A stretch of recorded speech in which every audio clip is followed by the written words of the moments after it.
right now. We are live. Really? To the world. Live to people? To people? I mean, there are people all over the world. So there's tens of people that have tuned in. Tens of people who are joining us. To be a part of this, what we're doing now. That's pretty amazing. This is. Hey, thank you guys for being with us tonight. A lot of you so far this evening have had a great time checking out some of the exhibitors we have and some of the sponsors. We had a demo room. NLFX, a cat from NLFX came in and shared some great gear ideas. We had Fletcher from DJ Event Planner came in and gave a little run through on some cool new features with DJ Event Planner, which is very cool. I love DJ Event Planner, and if you haven't done anything with NLFX Pro, I mean, come on. Exactly. Where have you been hiding? I just serious. And then Danny Max, if you guys between sessions or whenever, it's like, hey, I don't want to listen to John and Bill again. Pop out. Why would that even be? Because we have a lisp. No, you're hurting me. It's because we have an accent of Minnesota, and we're going to say about too many times. You maybe you're the guy living up there in the Fargo area. You know what I'm saying? Yeah, you betcha. It's going to be good. So Danny Max, DJNTV.com/Max Design is in his room. Pop out there this evening and check out. He's got a great setup where you can go and take a look at the Infinity DJ booth. So those are the ones. The rooms that are open tonight. And then at 10 o'clock tonight, Howie's going to be in the chill room, kind of doing an after party, 10 o'clock Eastern tonight. So that's those. No one chills like the Houster. He does a great job out there. He really does. And he kind of gets folks a little time to talk and share, and it really becomes that therapeutic side of things. Well, and when I've been talking about this week, about the speaker schedule, people have just been, I don't know how often they were paying attention to actually who were here that much, because when I said things like Rachel Lynch, Jim Cerrone, Jonathan Simmons, Stacy Hawk Carroll, Jan I, Mike Walter, they were all like, you have all of those people? Like, yeah, man, all of them. And all of these presentations are usually on DJNTV, but with the members only area. If you're an insider, one of the members of DJNTV, you get a chance to see this kind of stuff on a regular basis. But it turns out that all of the wonderful sponsors came together and made sure that tonight was free for everybody. So if you're watching this and you know somebody who's not watching it, this is something they don't usually get. Plus, what you get is a taste of what you do get if you are a member. And being a member of DJNTV is such a small investment for the kind of amazing content that they have on a regular basis. So, I mean, other than me, there's some really good stuff. Yeah, exactly. Exactly. People who know how to shave. Right. You know something? This is the only good thing that came out of COVID for me. And and I thought I was just making people mad until my wife kind of went, hey. So I'm never getting rid of it now. When she says, how you doing? You're like, how you doing?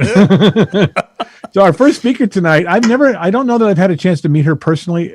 That's not true. I think I have, but in passing, we shook hands or said hello at one of the conferences, but she's pretty extraordinary. If you've never seen her on YouTube, she's made quite a name for herself with her YouTube channels and all the stuff that she talks about for the DJ who's trying to do some extraordinary things.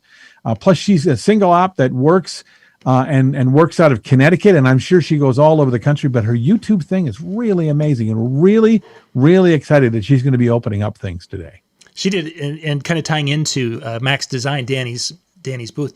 She did some video, putting it through the ringer, doing things to a podium that you would unfortunately happen at events, but it wouldn't be something we would do at events to show the durability and how it cleans up. And yeah. Wow, I'm going to have to check it out. That was really cool. I'm actually looking to redesign. Yeah, what I'm doing. So yeah, I'm checking out. I have to look for Danny myself. Yeah, look at the booth, but you got to check out Rachel's abuse video. That's the only way to describe it. Rachel's abuse video. Yeah, she is a DJ. She is, and she put it through some real world hypothetical situations. So right.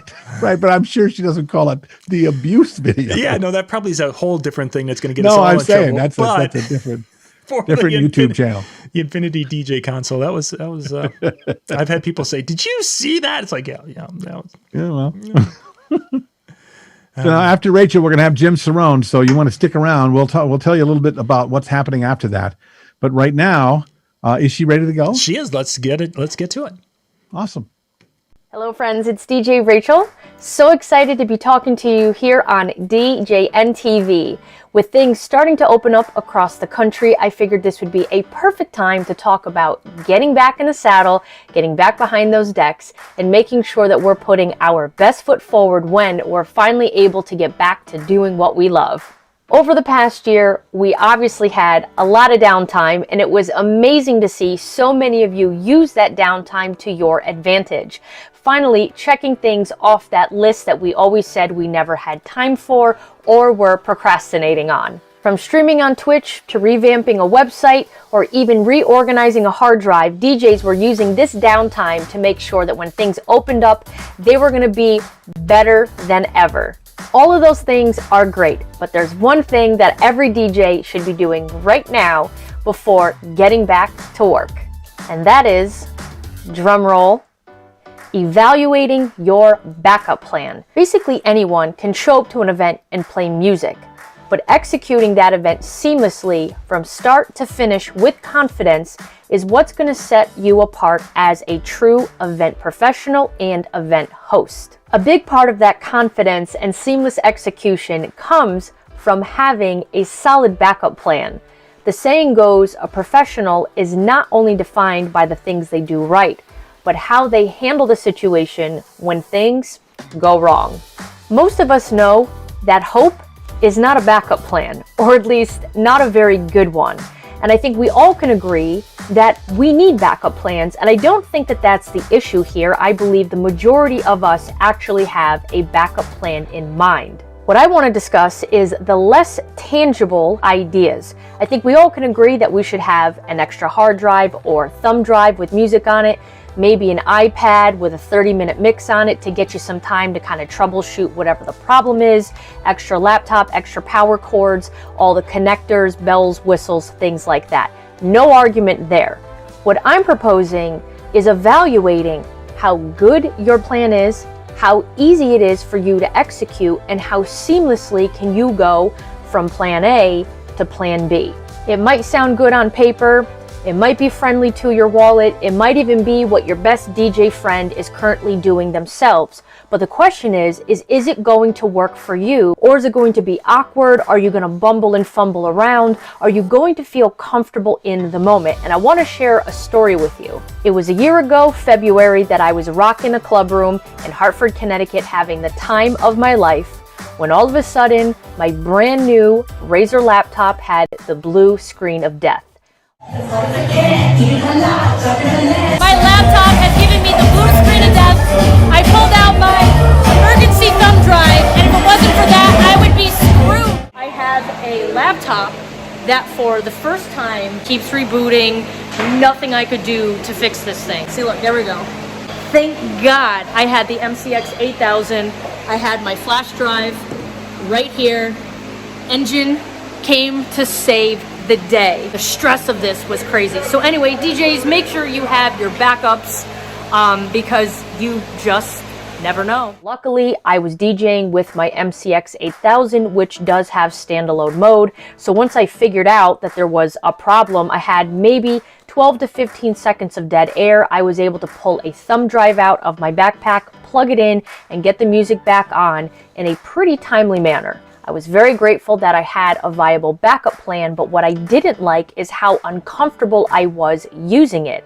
The point here is there is no point in having a backup plan if you're not comfortable using it. So not only should you buy the gear you need and have it in your head what that plan would be, but you actually have to practice it, because if you ever have to use it, it should feel almost just as natural as your preferred plan A. That experience told me that over quarantine, which happened literally a month later, that was something that I needed to practice and master if it ever happened again. So now I know that if something goes down with the computer, that I can flip that switch and feel good about my performance and using my backup plan. Tip number 1 is get comfortable with your plan B.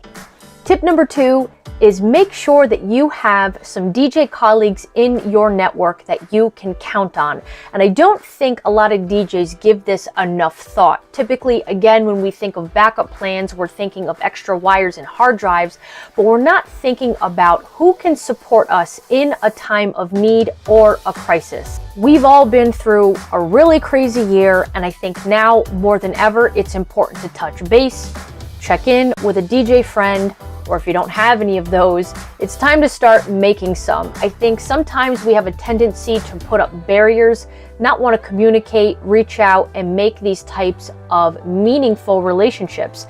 Not everyone is competition, folks. You should have 3 to 4 key people in your state or maybe in your local area that you know you could pick up the phone and call if you needed something in the moment, especially now with schedules getting jam-packed because of us having to move events from 2020 to 2021. It's really good to have those types of relationships. So if people and other DJs aren't part of your backup plan, they really should be. It's so much more than just making sure we have an extra headphone connector or an extra XLR cable. We got to think bigger than that. So start working on cultivating those relationships now, especially if you haven't touched base in a while. Just make sure you guys are on the same page and that you're still willing to help out. People are still working, they're feeling well, and that they're prepared for 2021 as well. And my third and final tip is start streamlining where you can. I've actually revamped my complete approach to my wedding ceremony setup. I realized I was making it way more complicated than it needed to be. I was bringing way more gear than I needed. I came up with a different plan, a different approach, and I'm really excited to implement this for 2021. Of course, I'm going to be practicing it before I actually roll it out, but I decided to not use a full controller. I picked up an Electro Voice 30M that has a complete mixer on the back. I'm going to start utilizing an iPad and this Hercules Starlight controller. I want to simplify, remove as many moving parts as I can, make it easier on me because I know events are still going to be a little tricky this year. It's still going to take some time, so I'm prepared to be working in unique environments, backyards, smaller audiences, and just doing what I have to do to make sure the event is successful, but also easy to execute. So anywhere that I can kind of simplify and streamline my equipment and my overall process, that's my goal for 2021 and probably going forward. As I wrap up this segment, I want to acknowledge the feelings about finally getting back to work. We all can agree that we're very excited to be able to be back on dance floors again, but I'm not going to deny the fact that there is some lingering anxiety with going back to work. That's okay, and I'm here to let you know you're not the only one. I am going through the same thing for myself. I'm very excited, but I'm also a little anxious because it's been so long since I've been able to entertain in front of a live audience. And while doing mix shows and streaming on Twitch is awesome and forces you to keep those mixing skills sharp and forces you to download new music and use that new music in sets, it's not the same as a live audience, and I don't care what anybody says, there is something very special about that energy between you and the room and the dance floor that they're dancing on. So it's perfectly normal to have a little bit of anxiety about getting back to work. I know I feel that way, but I'm sure that the rust is going to dust off real quickly. As soon as I feel that energy from my audience, I'm sure it's going to be like riding a bike, they say. And with that, I'm going to wrap this up. I'm looking forward to seeing everybody crush their 2021 events. Stay focused, remember to practice, get that plan B in place, and make sure you're comfortable with it. Pick up the phone, call a DJ friend or colleague, and if you don't have any, now's time to make some. And what was the third one? How am I blanking on the third one? No, I still don't remember what it was now. It's okay to be anxious. We're all going to work through it once we're back in front of our live audiences. And if you take some of my advice from this video, I'm sure you'll be even more comfortable when you're back live on the dance floor. Thank you so much for watching. Please stay safe, be well, and as always, DJs, happy mixing.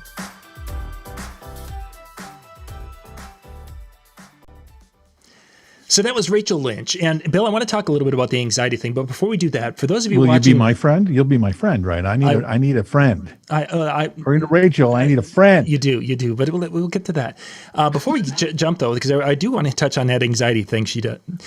Tonight's show, you're watching it out on YouTube. Some of you are watching it on Facebook this evening. This is because, typically, as Bill said, these are behind the paywall for our members.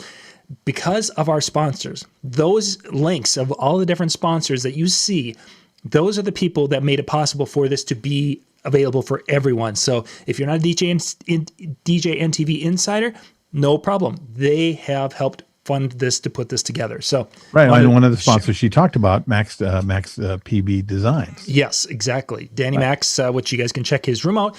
But he actually, I guess, showed a clip of the video in the room. So, Bill, the anxiety thing, she touched on this a little bit, that getting back into this, there's not only going to be a level of discomfort, I think, from us, but I think there's going to be a little bit of maybe some apprehension from some of the guests. Oh, my gosh, yes. Absolutely. How do you think we're going to, this is one of those little elephants in a corner type of a thing. How are we going to approach this as we go forward, do you think? Well, first of all, we just need to. I think it is something that is there, and you can't hide from it. Number one, the anxiety for us the anxiety of the world, much less for us sitting here and not working, has been amplified. Usually, we have a little bit of that when we go through, especially those of us in the Midwest, where when it snows, the whole population hides in a hovel, and nobody comes out for a party. So you don't have a party until April or May. And so you have a little bit of that, but we've had over a year of this, okay? And part of that is not only people just not being around, but we're being told for a whole year that who knows? Your life's over. Things have changed. Everybody's scared and worried all the time. And not only us with what we have, but you're right. All of the audience members are going to be in that as well. There are people that are booking events right now with me that one of the things they're most worried about is, even though rules are changing, they still have people that are sitting at home going, I don't know. I'm kind of used to, I'm used to being afraid. I'm used to being freaked out. I'm used to being, anxiety ridden. And a lot of the things she talked about is really, I think it's mostly being able to look at yourself in the mirror and know that's what's going on, to be able to recognize it as it's happening, and then be able to act one way or the other. Decide that I'm going to move forward anyway, or I'm going to sit in it and just, shake for days. And I think when it comes to your audience, the same thing happens. Once you go into a room full of people that are having the same things, you can't pretend that it doesn't exist. You need to be the one to address the elephant in the room. You have the mic, right? You have the power of the party. So if you are the first person that can acknowledge what's going on, you get to now reframe how they feel about it. And that's doable. And that's one of the things that I talk to people when they either work with me with my workshops, or even when we do one-on-one. This is one of the first things you have to do is know. So yeah, absolutely. And I think because we're like, hey, but I think as it gets closer to the dates, I've actually got an event here coming up here in a few weeks.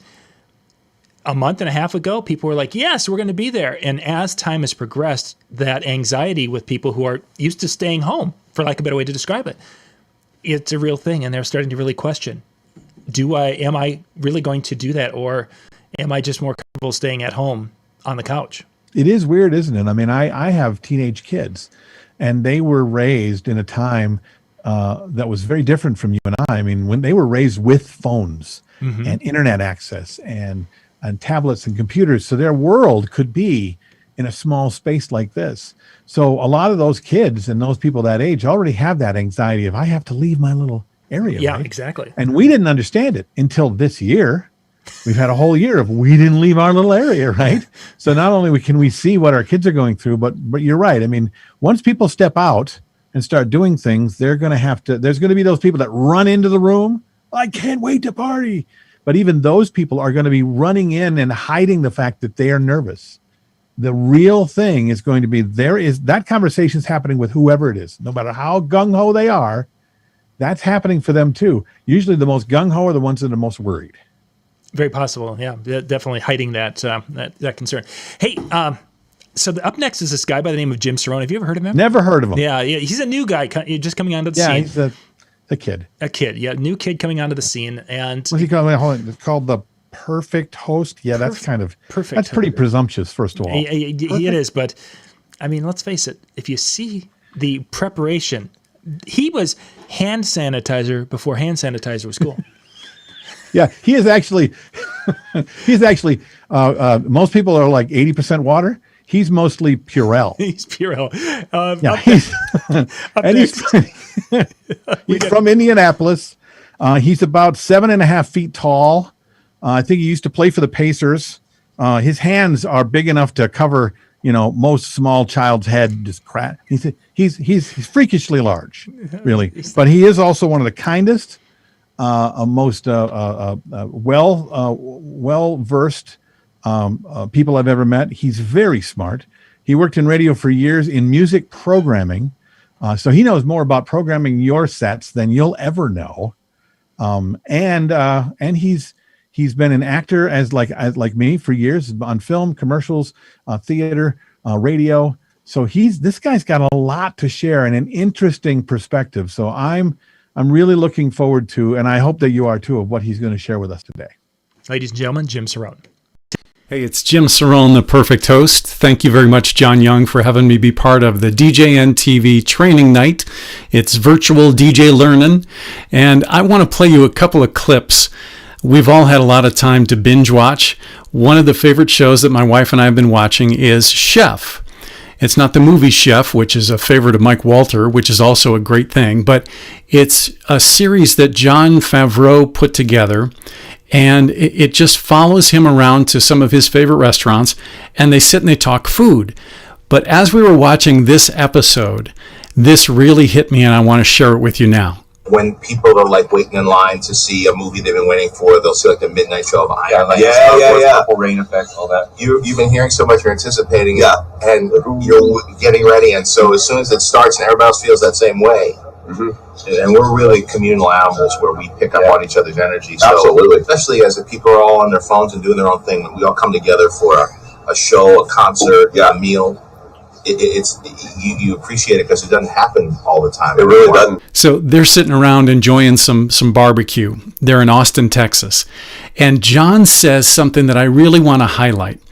He says, when you're going to see a movie, or when you're watching the opening of a restaurant, when you're all standing in line, you're all feeling the same way. You're all feeling the same anticipation, the same excitement. Do you sense something in common with what we do? It doesn't matter if you do mitzvahs or corporate events or kids' birthday parties or weddings. Everyone is there for the same reason, to celebrate. And I loved how he said we are communal animals. And that really gets to the heart of what we do. And what I want to point out to you is that music is part of what we do. But really what we want to do is give people experiences. And that's the quote that they said. John talked about how people are on their phone doing their own thing. And that communal events don't happen all the time. And that is true more and more. Now, depending on how old you are, you grew up with a couple of TV channels. There was ABC, CBS, NBC, maybe PBS. Then a cable exploded. And now everyone literally is watching their own thing. You've got Netflix or Hulu or Amazon Prime or name your streaming service. We don't experience the same things in real time anymore in our lives. It just doesn't happen. So we're not watching the same things at the same time. We're not listening to the same things at the same time. When I was in high school, we would all get together the next day and talk about the new song we heard on the radio last night. Top 40 radio was where most people got their new music. It's not that way anymore. We're all kind of off in our own worlds, stuck with our heads in our phones, and the times that we get together are few and far between to have those communal experiences. Now, here's where you come in as the DJ. Why does this matter? Why am I talking about it? Because we are part of those rare, few and far between experiences. And we need to understand that, and we need to do everything we can to enhance that experience. That obviously comes as DJs with the music that we play. But what we really have to do, because these moments are so precious now and really important, is we've got to help our clients create their experience. That's something, a buzzword you may have heard with millennials and Gen Z. They're all about experiences. They'll spend money for experiences, whether it's travel to foreign places or backpacking trips. They value experiences very much.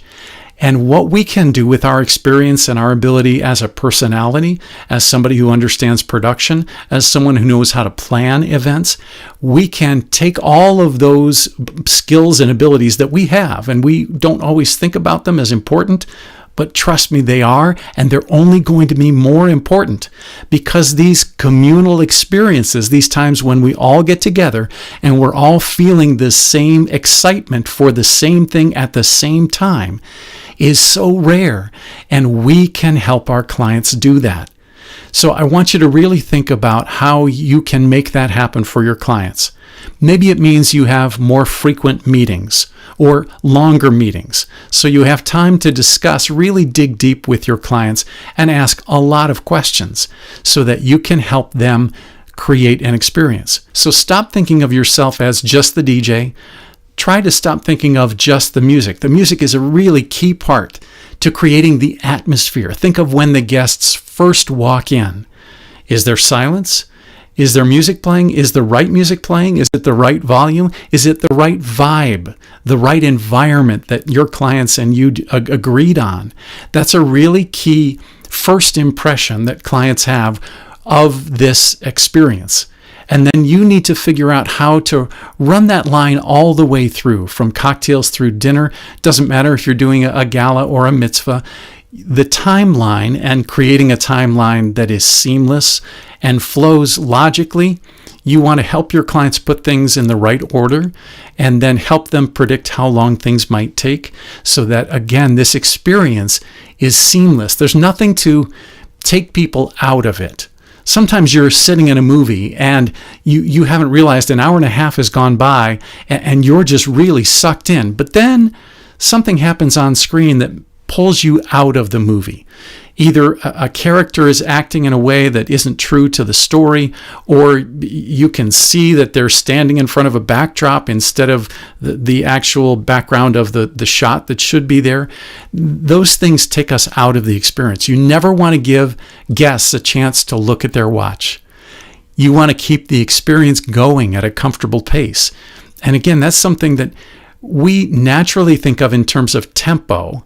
We know BPM. We're always thinking, well, I'm going to start here, 90, I'm going to move up to 101, then I'm going to switch to 115, then I'm going to get to 120 and 128. We're always thinking in terms of tempo and mixing a set. Think of every event you do, every experience you're creating as having a tempo.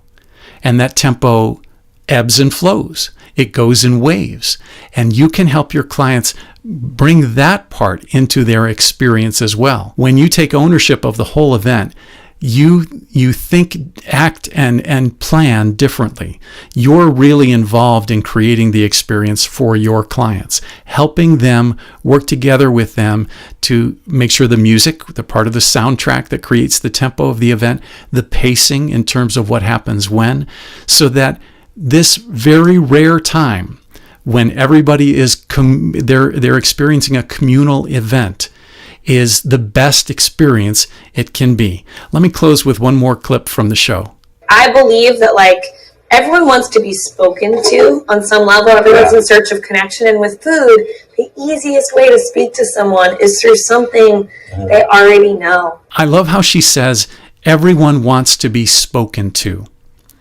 When we create an experience for our clients, our goal is to make sure everyone feels part of it. And in my Perfect Host series, I talk a lot about using the preamble and working the room and making sure that you're all inclusive, that every single person, that's all part of creating this experience. So everyone is sharing it at the same time. There's a way that you can make that happen off the microphone, and I talk more deeply about that in the Perfect Host series. But everyone is searching for connection. And you can press the right buttons. When you really create this experience, you know who's coming. You've done a lot of homework, and you have a sense of If it's a corporate event, are people with their spouses or not? Is it people from around the country, or is it a regional event? For a mitzvah, you have a sense of how many are going to be mitzvah parents, how many are going to be mitzvah age. You know, for a wedding, you've got a good sense of where people are coming from. If her family's from New York State and his family is from Southern Indiana, you've got an interesting mix of people. You want to be sure that everyone is spoken to. Everyone feels that connection. And I loved how she said the easiest way to speak to someone is through something they already know.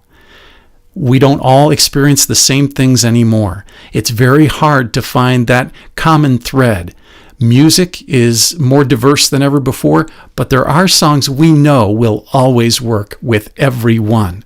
So work with your clients to help them give an experience that speaks to everyone, so that together we all have the best experience possible. The event really reaches its potential.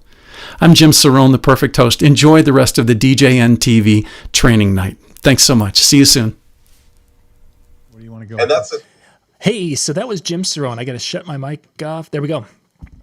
Jim. Just shut your mic off. Well, see, what I do is I'm listening to Jim talk here, and then I've got you in my ears, and then I've got the microphone here, and that feedback will happen. So creating experiences, I think, is probably one of those things that is, for a lot of people, it's tough to wrap your head around after what happened in 2020, is that every experience was basically diminished because we had these four walls and we couldn't get out. I don't know if it's diminished. The thing that people think they have to create an experience because there isn't already an experience happening, right? And what's happening is everyone already has an experience that there's a way they're experiencing the reality that they're in at the time. When they come to the event, or when they go, like Jim was saying, when they come to a restaurant or a chef creates something for them, there is already an experience that is happening. There's a story that's being told as they hit the door, as they make their way into the room, as they sit down and pick up the menu. Every touch point helps to create that experience. And what people kind of can't get their brain wrapped around is that there's already experience created. Your opportunity is to frame the narrative. You get to frame the experience, the narrative about what's going to happen for them and how they're going to feel about it. And that power is something that DJs don't know they have. Most of them or they know they have it and they're not sure what to do with it, right?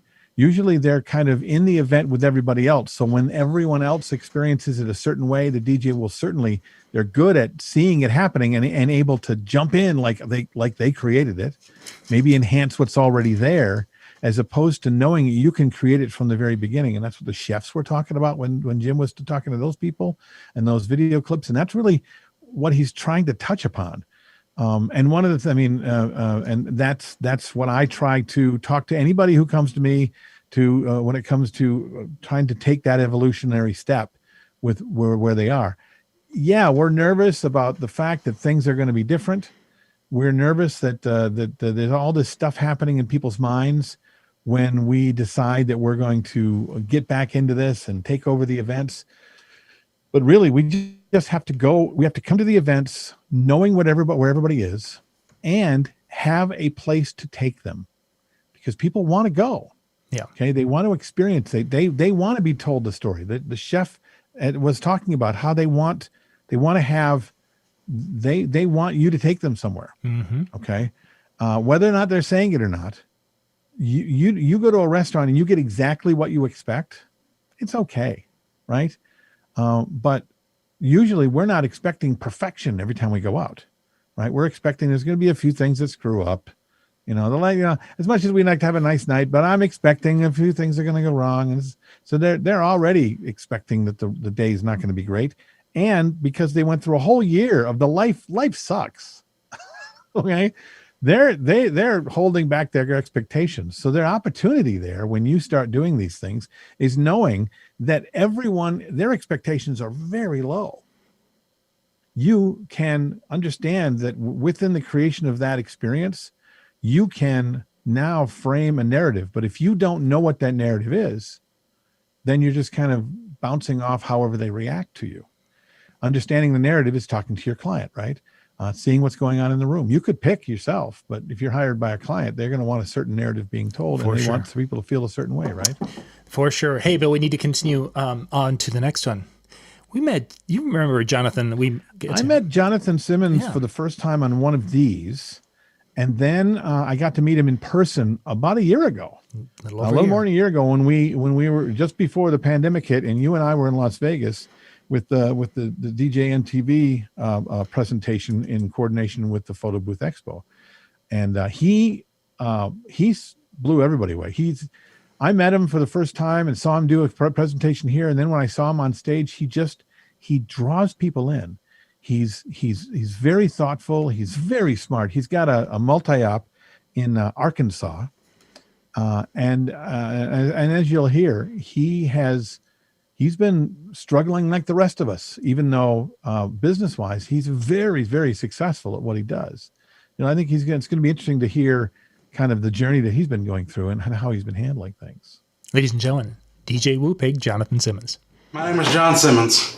I am a husband, I'm a new father, and I just so happen to own a DJ and entertainment company in Central Arkansas. I'm proud of the first two things I mentioned way more than I'm proud of the latter, which is the entertainment aspect, which you might be thinking is super weird, because why would I not be proud of an entertainment company when I'm speaking to a group of DJs, right? Well, that answer for me came over the past year that all of us have been through. 2020 was complete garbage, not just for me, not just for you, but for millions and billions of people around the world. And my business plays a very significant role in my life, but a very insignificant role in the lives of many others. But I want to ask you a question. Are you passionate about it? Over the past year, I've had a lot of time to do a lot of soul searching, a lot of reflecting, a lot of sleepless nights, some crying in there, a lot of headaches, and it's all come from this business, for the most part. There's been some ups, there's been a lot of downs, but I try to remain positive where I can. But I want to ask you the question, has the past year brought you joy? For a lot of us, it'd probably be no. But for me, it's brought me a ton of joy. It's brought me a baby boy that I didn't have this time last year. It's brought me closer to my friends and family, who I've spent a lot of time with over the past 365 days. And it's brought me a lot of passion. Only in the past 6 months that I've found that the business owned me, but why can't I take control of my own business? Whenever those phone calls started coming in and the emails started coming in about the postponements and cancellations and the impending doom that would be my entertainment company, I got really mad. I got really upset, which I think a lot of you guys also did the same. But about 4 months ago, something in my brain, it switched. It clicked. Is this something that I'm truly passionate about? Because if it was, I would do it for nothing. Would I put in the 80-hour work weeks and the sleepless nights and the stress over taxes and income and finances? If none of this cost me a dime, or if I didn't make a dime, would I still be as passionate about it as I was if it made me a millionaire or padded my pockets? The answer for me is, yeah, I'd probably still do it for free. Now, in the DJ community, that's something that's probably super frowned upon, working for free, working for exposure. But truth be told, 10 years ago, I would have taken any opportunity that I could to put myself in a position to DJ, to entertain, to play music for a crowd of people, to bring people together. That's what I'm passionate about.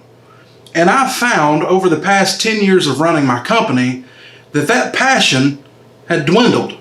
It was all about the money. It was all about, what can I get next? What piece of gear do I need to own that I don't really need? What new and exciting thing can I bring to the table to bring more income to my table? And that's not what it's all about. That's not what I got into it for. That's not what I went out every weekend for in my 1990 Chevy Caprice station wagon. I just wanted to spin music. And I think any of us at this point in time would kill for that same opportunity. Now, a lot of us are slowly but surely starting to get back to work. But the question that I have for you, are you taking that same passion that you had 5, 10, 20 years ago, even longer for some of you guys? Are you still taking that same passion that you had out to every gig? I know I wasn't. But you can bet yourself the next opportunity that I get to be in front of a crowd of people, I'm going to bring that same passion that I had when I wasn't making any money at this craft. When I was a bottom feeder, as a lot of the critics like to call those who are working for free. But the truth be told is that bottom feeder has the spirit and the heart of a lion, that they're willing to go out for little or no pay and do what they do because they simply love it. When you love something, you have a purpose. And if you can take that passion and turn it into a purpose, then you can do anything you want to. Whether it's be a DJ, be a construction worker, be a better entrepreneur. If you take that passion, put it towards a purpose, there's literally nothing you can't do. Over the past year, my passions and my purpose has tweaked. Only tweaked, not completely changed, just tweaked. And I think that all of us from time to time need a reality check that we are in a world that does not evolve around us. Whether we hop on Facebook or the forums, it doesn't matter.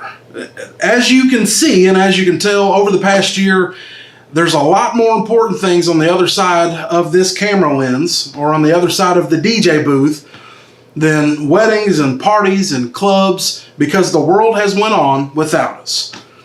Now, that's not to say that some aren't depressed because they don't get to get out in front of crowds and sing their favorite song, but they can get in their car, drive down the street, put on that track and sing their hearts away, and it would probably bring them some amount of joy. Not the same amount of joy as being on a dance floor or being in a crowd of 20 to 30,000 people at a concert, but that same track can bring them some semblance of joy when they're all by themselves. And it's taken me being at my lowest to realize that. I don't need all of this stuff, crap is what it is. I don't need it to have a passion for music and a passion for entertaining. Only thing that I need is 2 turntables and a microphone. And I've got that here, and I can entertain myself. So what I'm asking you to do, what I'm imploring for you to do, once you get back out there, and it's coming soon, but when you get back out there, try to remember that passion that you had, that reason why you got started. Was it to be the life of the party? Was it just to spin good records, or was it to make a little money? And it's okay if you got into this business to make money. Some would say that you got into the wrong business. I might agree with you, but it's okay. It's coming back, and it's coming back soon. While we're still in this time of uncertainty and downtime, take that same passion to your practice sessions. Take that same passion and create a culture, whether it be with your team or if you're a single out by yourself. I think when people log on to www.insertdjwebsite.com, it's easy to spot the passion. If you truly care about your craft, I think it all bleeds over into all walks of life. If somebody comes up and asks you for a 30-second elevator pitch, does it start with your DJ career? Or does it start with your family, your loved ones, your friends, your car? What does it start with? If it starts with DJing and you're passionate about it, people can tell. And that's why over the past year with COVID and me being at home a lot, my new passion is to be at home with my wife and family. And that's okay. The DJ aspect of it doesn't rule my world like it used to, and I'm glad it doesn't. It took me getting knocked down to realize that there's more things in this world more important than DJing. There's more important things in this world than being stuck at this office from 7 to whenever, trying to get that last phone call answered, trying to get that last email sent, trying to get that proposal over to a new couple. There are a lot more important things. In 2020, what I realized was I allowed this business to consume my life. There was nothing else. There was no family. There was no friends. There was only the business, and that's not healthy. But I was passionate about it, right? Well, sometimes things you're passionate about can be unhealthy. So what I implore you to do is to find a mix, a balance of that thing. For a lot of us, it's the DJ thing, right? But what I implore you to do in this moment and moments moving forward is to find a balance of things that you're passionate about and take everything that you have, find that purpose, and go do it. My name is John Simmons. I am a father, I'm a husband, and I'm also a DJ company owner. But I'm trying, and I implore you to try too, to not let this consume you. Have a great day. So, Bill, that was Jonathan Simmons, DJ Whoopig, as we have talked about him in the past.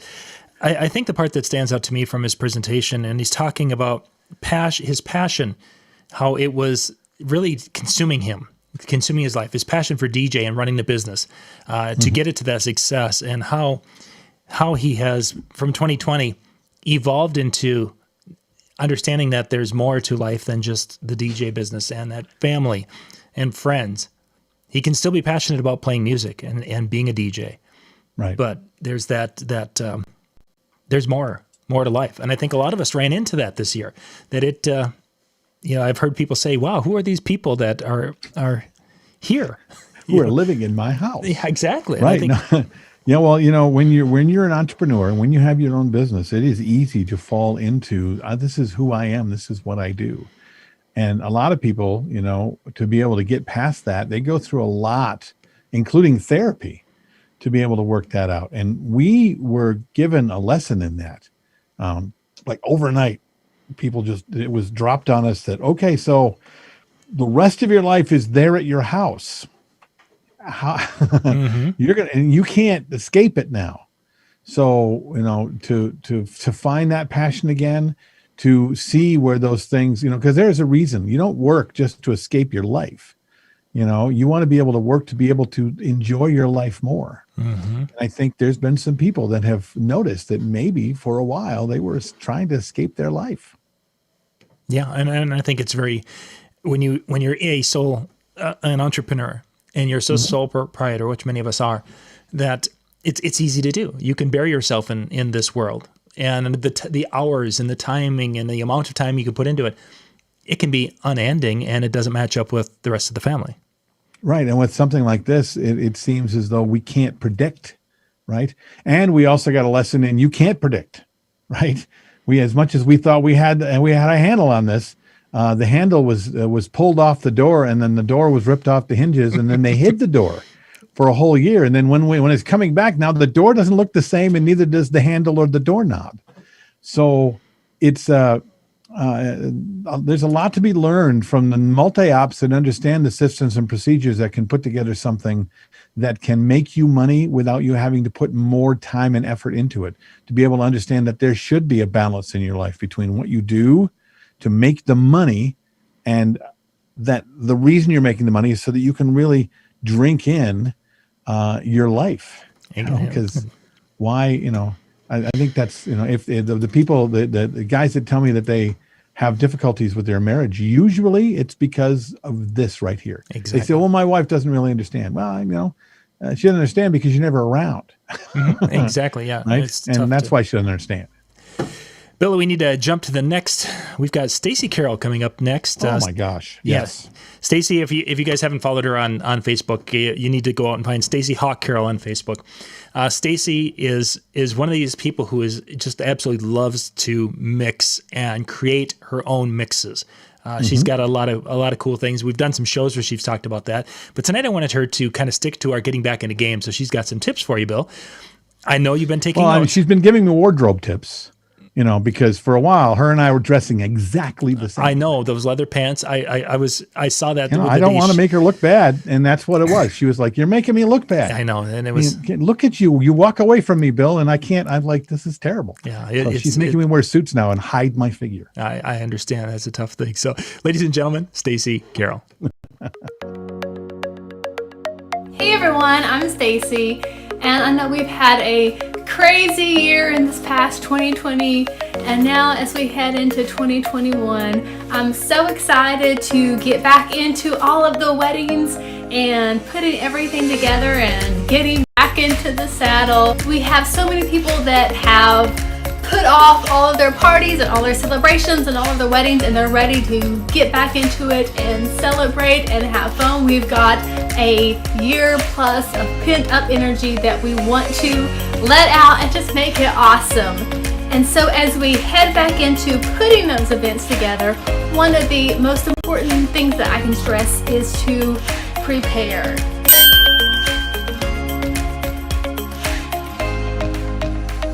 At home a lot for this past year, the way that we have consumed our media is going to be different. And a lot of that is through TikTok. And I know I've heard a lot of DJs say, oh, TikTok, I'm not going to watch that, or that's stupid, or that's for children, or whatever. But a lot of the people that are planning weddings, planning events, they've been watching TikTok whenever they're bored. We're getting on and we're going through, scrolling through and watching all these videos. And it's really an important thing to understand and to learn about to help with your music knowledge. So much more than just reading the charts or reading even a TikTok playlist, because certain songs go with different things. There are some songs that are a dance you have for it, but the dance is usually like, 15 seconds of a certain part. One of the things I think about is the Savage remix, and it's the second verse is the part of the song that they have the dance to. So, if you're doing like a quick mix, maybe if you just play the first verse and then went on out, you didn't play the part of the song that we needed to hear. It's learning what the songs are and what parts that you need, and understanding if it is a dance. There's a lot of songs that might show up on the charts, but it's something that you use as like a joke or a meaning of something.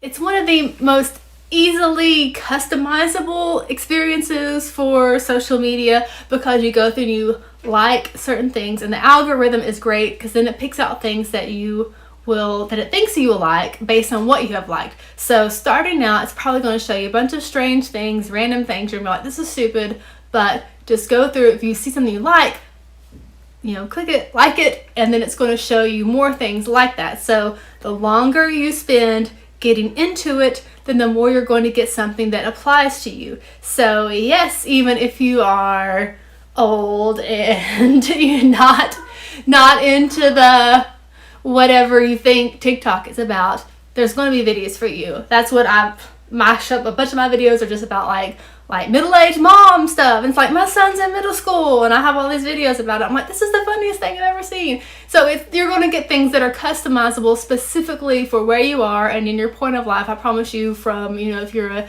child up to elderly person, there's going to be something on there for you, and the algorithm is going to be great to pick up what you like, but then you're still going to get that experience of learning what these songs are and what these songs mean, and knowing how to apply that for a variety of ages. I am a strong advocate for coming up with tentative sets for your event, and I'll hear DJs all the time saying, oh, I don't have any idea of any songs that I'm going to play until I get started. And I'm just like, really? Like, you don't have any idea of what kind of music they're going to want. You don't have any idea of the demographics, especially if it's a wedding. You don't have any idea about the type of songs that the couple wants, or the age or certain settings of the guests that are going to be there, like, you can really tune in and figure some things out ahead of time. And especially with weddings, it's really easy to get to know what they're wanting, what they like, and then from that you can create those sets for their event. So with the way the music is now, people, they have, you know, their Spotify playlist, they have their list of stuff, of all their super random stuff. And I know DJs like, oh, I hate getting this, but you know, use those lists. Those lists are your keys into what they want, and your goal is to make these people happy that are paying you. Of course, you want the guests to be happy, you want everybody out there dancing, doing all this stuff, but ultimately you want the couple happy. So sometimes they might have a crap playlist. That's happened before, but you know, look at it ahead of time and then just be honest with them and be like, hey, these songs are slow, these songs are low energy, it's cool for cocktail hour, it's cool for dinner or whatever, but it's not going to really translate well to the dance floor. And they're going to be receptive of that. And then you can probably come up with something custom, like, hey, here's some tentative songs I think that would fit with your vibe. That's why I didn't hire a DJ at my own wedding, because I was like, I don't want some weird old man coming in and picking out all this like weird music and like old songs. It's gonna be like stuff I don't want, and I want the music that I want. And I think that's what a lot of couples want. They're like, I want what I want. Like, don't do other stuff. And you know, everybody's definition of weird is gonna be different. So it's not like, you know, one couple, but they might be like, hey, I want you to play YMCA. And then obviously, you know, a lot of us are like, don't play those type of songs. So it's getting to know them and finding out what they like, and not being like, oh, here's the songs that don't work, we have to play them. You can go through and spend a little bit of time putting songs together. Here's things that sound well, because you want to have that wow factor at the time. And again, it doesn't have to be something super complicated, but if you have this list of songs, grouping them around, especially as you have more and more weddings, you can be like, oh, this couple is similar to this couple is similar to this couple, and you can pick and choose from there. So you don't feel like you have to reinvent the wheel every time. You use things that you've done that, like, oh, this is an epic set here, we know it's going to work a lot of times. So as we head back into events, I do just recommend being super prepared, over prepared for everything, because a lot of the nerves that we'll have and the anxiety is coming from not being prepared for the event, or not knowing what's going to happen, or not having a handle on it. So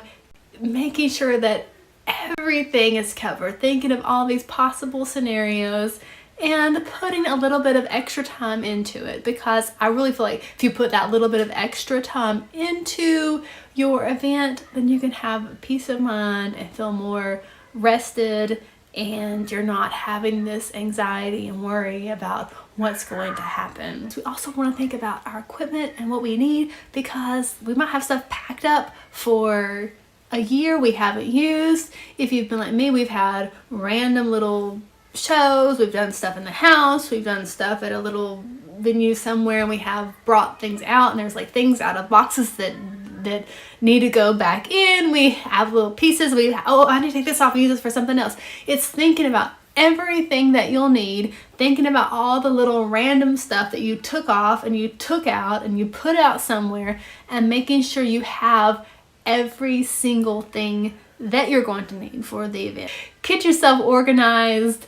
If you have to do a full setup before you head out, and make sure you have it all, do it all ahead of time, because you don't want to get to your event and be like, oh crap, I don't know that. So think about it all. I always stress, put that little bit of extra effort in ahead of time.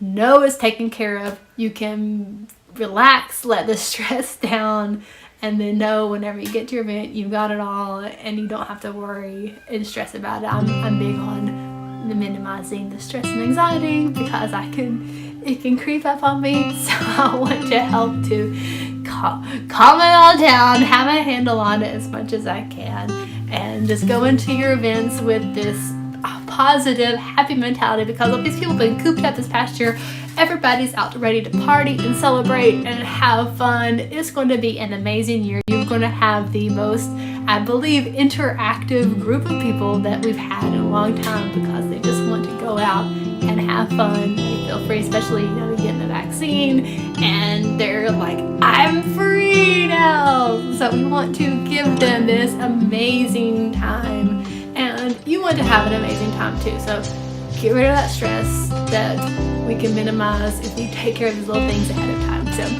good luck and have a happy 2021.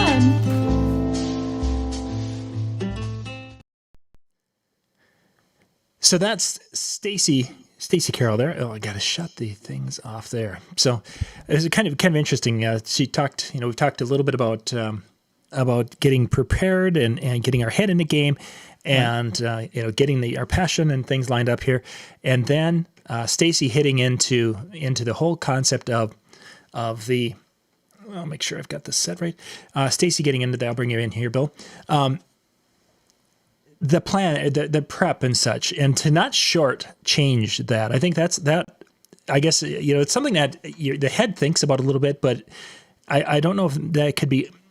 That really should be, and I'm glad you brought it up because it should be reinforced, because we haven't really done much for over a year. We need to be practicing a little bit with our gear and prepping and making sure and making checklists, just to have that peace of mind. Without those systems and procedures, then it's almost like we're guessing and we're starting over again, and things have changed, right? So you should go back and at the very least look over your old checklists, check out your what you do have, and with the new stuff, maybe even there's upgrades to your software. There's music you haven't bought. There's firmware for your controllers. That's what we end up doing, especially those of us that are on the creative side. We love waiting until the last minute, and then we panic, and we're already dealing with panic. So I think it is a great thing to be reminded of that this is a good time to lean into some of those things as if you're doing an event tomorrow, right? Just to get yourself like, okay, no, this is good. Now, if I pick up my stuff tomorrow and just go, I'm going to be good. Prep. I would like to see people prepping more than that, but at the very least, because you haven't touched your stuff in a year, you probably should be out there dusting it off, if nothing else. Exactly. Making sure it all still works, because you don't want to find out that all of a sudden, your cat got on top of it in the middle of the day and did something to it that you didn't want to know anything about. Yeah, they do that. They're icky things. Yeah, well, that's Bill, why cats are just looking for us to die. For sure. We're they'll food. Eat us We're at night. Food. We'll eat them at night. We've got two sessions left. We got Jason Jani coming up, and then we'll have Mike Walter. As you guys probably guessed, Bill and I are live doing our things, and everything's recorded on our little TED Talks here tonight. I want to thank, first off, the presenters. Well, not everything. Well, Mike Walter's coming in live. He's coming live. So Mike coming in hot. He's going to be coming in. He's been watching the show. So right. Mike's going to actually have a quiz for you. And if you pass, for who? Me? No, for the viewers. Oh, thank God. Yeah, because I'm not gonna. Yeah, he's way smarter than I am. He's just gonna make me look stupid. Yeah, he'd ask you like baseball or something, or if it isn't a Tigers thing, you're like, oh, right. Tigers. Yeah, that's. I know. Yeah, I can answer those questions. But so the guys are coming up. We got a couple more minutes here before we get Jason up. Bill, for those they follow your creative license podcast. So you've had some really great numbers. Thank you guys for watching Bill's show on Monday mornings. It makes him feel really good to get not only the views, but when you guys are engaging and asking questions or saying, "Wow, Bill, I didn't realize that you were that tall." That's what they say. Nobody says that. Oh, okay. But Bill, you've got some educational opportunities beyond the Creative License Podcast, which hits every Monday morning. Can you give us a little 30-second speech of what you got coming up? Absolutely. I'm going to be making some small workshops available. I just did one called Understanding and Communicating Your Value. It was very well received. I've done it twice so far. I'll make that available again. I'll let everybody know when that's coming up. I've got another one that's going to be called the DJ Recipe, which speaks to what does it take for you to be able to deliver 1,000% every time? What is your cake recipe? right? Okay. And then, of course, the entertainment experience workshop, the Power to Create, which is the live workshop, and then the 6-day intensive, which is the online. And the next one I've got scheduled right now is the online 6-day intensive workshop, and that's going to be May 11th, 12th, 10th, 11th, and 12th, and May 17th, 18th, and 19th. In other words, it is an online version of the live workshop that I do with Electro Voice, which is 2 days of about 8.5 hours a day that I've cut into 6 days, but only 3 hours a day, Monday, Tuesday, Wednesday on the first week, Monday, Tuesday, Wednesday on the second week. So 6 days with 3 hours with a break in between all of them. It's been very well received. I've done it twice as well. That has just been scheduled literally the other day. So all the seats are available. And what you want to do to be able to do this is to reach out to me personally. We will talk about where you are, what you're trying to do, what kind of evolution you're trying to create. And then we'll make a decision together on whether or not this is the right step for you. Sure. I take a very limited amount of people on, but the conversation is really important. There's not a place for you to go and just click a link. We need to talk first, so I get an idea of really what you're trying to get, so you know what it is and what it's not. I really appreciate you letting me say something about it. It is something that I am very, very passionate about, and I've been able to stay with that passion even through the pandemic.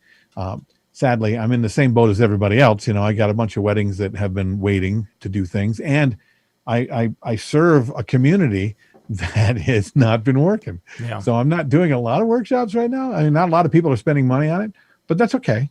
It's still there for you. And even just to reach out to me, if you send me a DM, you want to talk to me about anything, I'm going to be sure I answer anything you want for free. As the time we're on the phone or we do a little video chat, I don't care, right? The workshop is a different experience, but if you have questions, bring it on, man. I'll see what I can do for you. And you guys can reach out to Bill on Facebook. Just go out to Facebook and search Bill Herman, and you'll find his lovely mug there, and you can just click on that. And you'll see all of my beautiful, modeling when I used to work for, Estee Lauder. Yeah, exactly. It's all the evening gowns. I mean, really, you really want to DJ, Bill Herman DJ, not any of the evening gowns. Okay, that's not as attractive. Really. So up next, we've got Jason Jani doing our last TED Talk, and then we've got He's Mike the Walter. best. Mike Walter or Jason Jani? Both of them. But I mean, I first time I got to know him for real, I mean, like close, was at the Mobile Beat conference in 2016 when we took the entertainment experience there, and Jason like exploded into the room. There were people who had never heard of him, and now he's like a star in the DJ world. And it's pretty damned amazing. And I'm just excited that he thinks I'm cool because he's one of the coolest human beings that you will ever meet. Ladies and gentlemen, Jason Jani. Yeah. What's up, everyone? It is Jason Jani. Welcome to my DJNTV quick Jani Fire TED Talk on some things that you can do as we start to evolve and come out of this COVID-19 hibernation phase and start crushing events again in the future. So I want to share with you some perspectives, some thoughts, some guidance, and some things that I think you can do right now to set yourself up for success as we move from the uncertainty of the past year, thanks to COVID, and how and what you can do to position yourself to crush business as we come out of COVID and move forward in the crazy world we all share. Everyone in our industry has been impacted in different ways, and regionally, state by state, things are different. Everyone's been impacted in a very different way depending who you are, what type of events you do, how big of a company you have and how often you work, and the types of events that you do. The rules have changed significantly over the past year, so I wanted to share with you some thoughts and some things that you can do in no particular order to set yourself up for success as we move out of the COVID kind of impact on our industry and move into starting to work again frequently and getting back into the saddle crushing events. So I want to start things off and give you some insight to some things that I have done and we are currently doing. And I'm sharing this to hopefully help you out and get you and your business in a great place to kind of launch off in a post-COVID kind of world that we're all going to share. So first and foremost, I want to share some thoughts and some guidance, some tips, some just insight in no particular order so that you are set up for success in the future. I want to start things off and talk about relationships because I believe so many people have been impacted in so many different ways over the past year. It is time to reinvest time, energy, and effort into the world of relationships that we have as DJs and as business owners and people that work in the private event field. Relationships are a key and crucial part of success of your success in the entertainment industry. And I feel that now is a great time to check in with the people that you, one, have relationships with, or two, desire to have relationships with, or people that you work alongside in the entertainment industry. So when you're at events, the people that you share the events with, your photographer friends, your catering friends, your planning friends, your transportation friends, now is a great time to check in with them, to say hello if you haven't talked to them in a while, see how they're doing, seeing what they're doing to deal with the impacts of the pandemic and its impacts on their business, and to just let them know that you're out, still around, you're still moving forward, and that you are there and ready to help them however you possibly can. I believe that people do business with the people who they like, and our industry is quite complex because in a time BC, before COVID, people often moved around from job to job, from role to role, from venue to venue. They moved around quite frequently.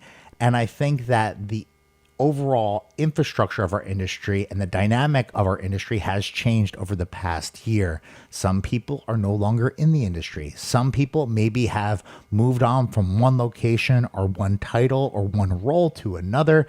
So now is a great time to check in to see who's doing what and who's doing what where, and to start rebuilding and building relationships, if you don't have them in place already, with some of the new decision makers and the new people working in different roles that impact the world that we all share. So number one is work on your relationships. Friends, colleagues, coworkers, people on your team. Make sure that you reach out to people, say hello, say what's up, and just check in to see how they're doing. It will help you as we move through and move out of the darkness caused by COVID-19. Number two is about business and putting your business first. Make sure that all of your marketing collateral, your website, your Instagram account are all reflecting the type of services you want to attract more of, and also are in line with your goals and your aspirations for your business. Just because you've always typically offered a service doesn't mean that you need to moving forward. This pandemic has allowed for each one of us to relook at the world that we all sit in and share, and to reevaluate how we are offering our services, who we are attracting to our business, and how we want to move forward. Just because you've always done things one way in the past doesn't mean that you need to continue on that path in the future if it's not something that falls in line with your goals for your business or the things that you are interested in doing.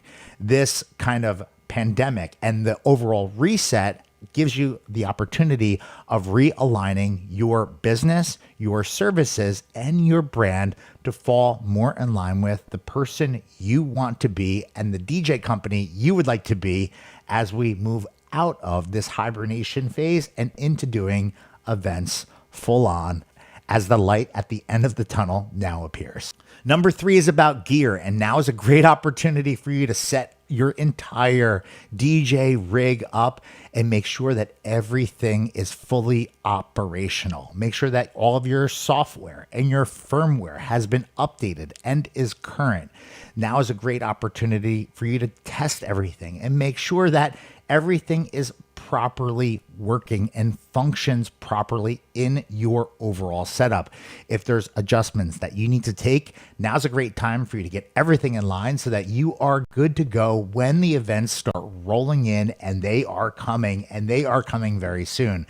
If you're someone that has battery operated uplighting, let's say, and you haven't charged these things up and run them in the past year, this would be a great opportunity for you to set them up, to charge them completely, to set them up in your garage, in your warehouse, in your office, and let them start at the top and run all the way down to 0 and then recharge them again. It's healthy for the battery, it's healthy for the equipment, and you want to make sure that everything that you have is fully operational before you get to an event and you go to do it for real. If something needs to be adjusted or something needs to be fixed or something needs to be dealt with, it's easier to do it before we start working than when you're on site getting ready to perform at someone's very, very special event. Now is the perfect opportunity to test all your gear, make sure all of the firmware and software is up to current, and make sure that you are ready to rock when your first event presents itself. Number 4, it's time to freshen up your music library. So look around, check out the different music resources that are available to each one of us. Maybe check out some of the different pools that are available or some of the newer services like Crate Hackers that allow you to fine-tune your music library and get inspiration from what other DJs are playing in different places. Now is a great opportunity for you to reset, to freshen up your music library, and make sure that you have all the stuff that's going to be requested when you get to your next party. 5 is about fashion, and it's time to try on your clothes. Make sure that your suit or your tux, whatever you like to rock at your events, still fit. And if not, it's time for you to get to the store and get something that fits properly so that you look super fresh when you're performing at your next event. COVID has done different things to different people, and some people have put on that COVID-19. And if you are not someone that has fitness as one of your life priorities, it might be an opportunity for you to start thinking about that. But 5 is for fashion. So make sure that your suits fit and your shoes fit, and make sure that if you need to make some adjustments or even get some fresh threads, you do so before it is time for you to rock. You never want to try your clothes on at someone's venue or at someone's event and realize that things are uncomfortable or they just don't fit the way they once did in the world pre-COVID. Number 6 is all about exploring your local industry and doing your homework to make sure that you understand clearly what the rules of engagement are for your events dictated by your local or state government. Everyone has different thoughts on this overall situation that we've all kind of experienced over the past year. Venues are different, states are different, so it is super important that you understand the executive order, courtesy of your state or local government, on how events can be had in your area.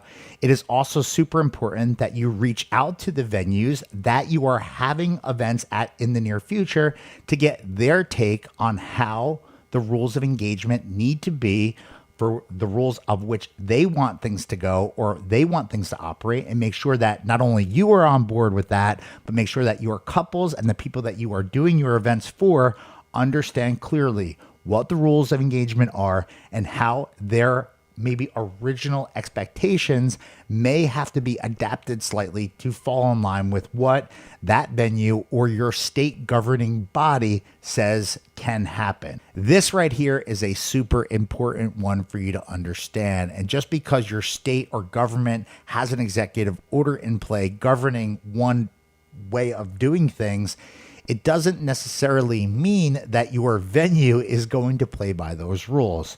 But it is very, very, very important that you understand both schools of thought and that you are able to communicate with the people that are bringing you in for that event and make sure that they understand what the venue feels is appropriate, as well as what the state rules are as well. It will hopefully eliminate confusion and set yourself up for success as we carefully navigate out of this crazy world we are all living in. So there you have it. 6 things that you can do to kind of position yourself for success in a post-COVID world. My name is Jason Janai, and if you'd like to check out some more content from me, educational content, I've been sharing a ton of stuff on my personal YouTube channel, and I'd love to invite you to visit me over there. You can find that information in the description field down below, or just search me on YouTube, Jason Janai Media, and you'll find a lot of DJ content, DJ focused content, created in hopes of inspiring people to do some awesome things, no matter who you are, whether you're new to the game or you've been doing this for a long time. I try to create content that's valuable and based on real deal learnings of me kind of doing what I do in our industry. I appreciate you guys checking this out. Lots of love to John Young and the entire DJN family. Thank you so much for watching, and I hope to see you guys real soon. Peace.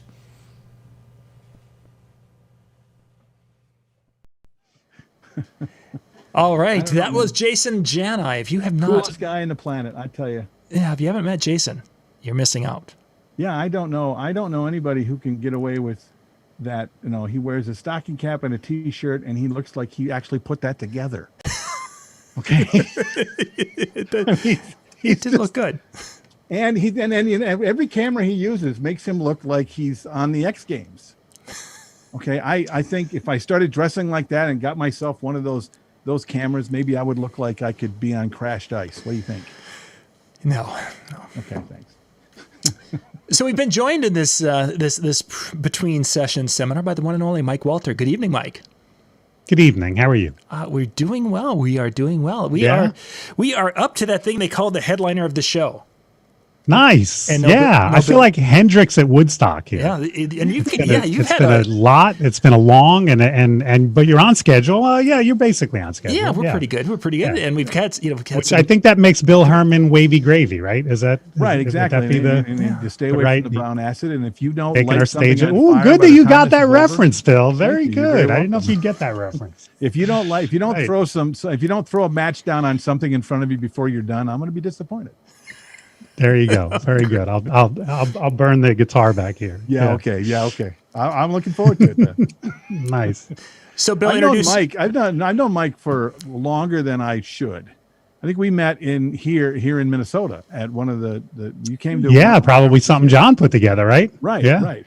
And for almost the first 3 years I known him, I called him Mike Walters. That's which right. He loves. In fact, he was My nice to me favorite for thing. about the first 3 times.